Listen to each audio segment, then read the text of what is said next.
Hello friends, this is the second video of Java generic tutorials.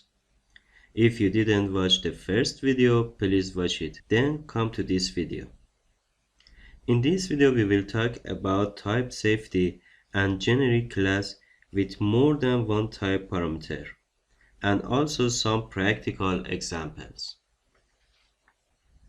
After the first video, you might ask me what is the functionality found with the generic class, because it can be achieved without generic class by simply using object type and employing the proper cast.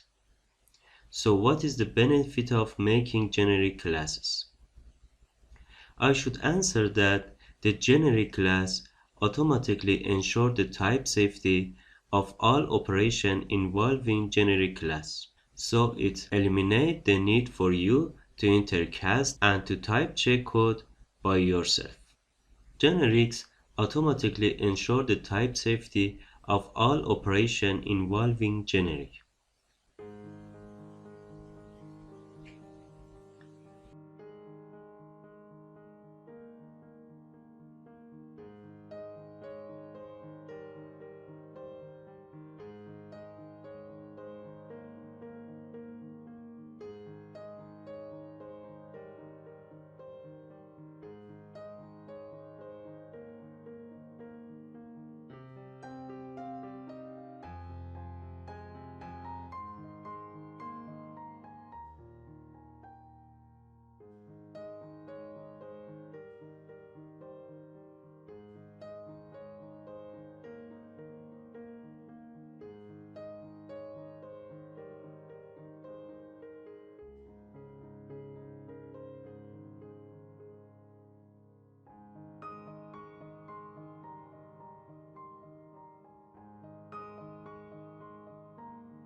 As you can see here, we will give an error and it asks us to cast it explicitly to a string.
Again, here we have an error, and we should cast it to double explicitly.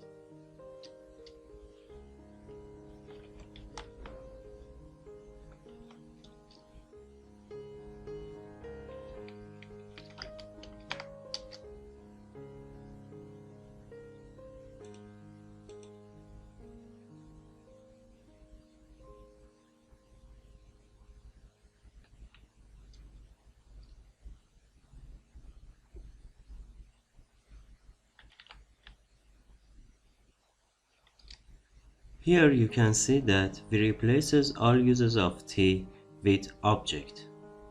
This makes our class able to store any type of object as can the generic version can.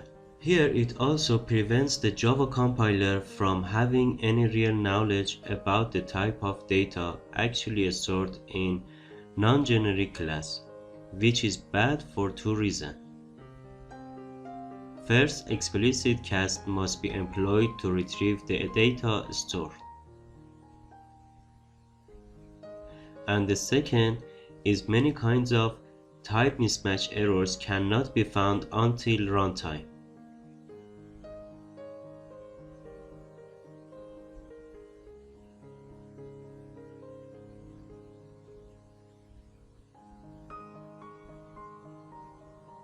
Without explicit casting, the program will not compile. With the generic version, this cast was implicit. But here you should do it by your hand. In the second part of this video, we want to learn generic class with more than type parameters. It is obvious that you can declare more than one type parameter in a generic class. To specify two or more type parameters, you can use a comma-separated list.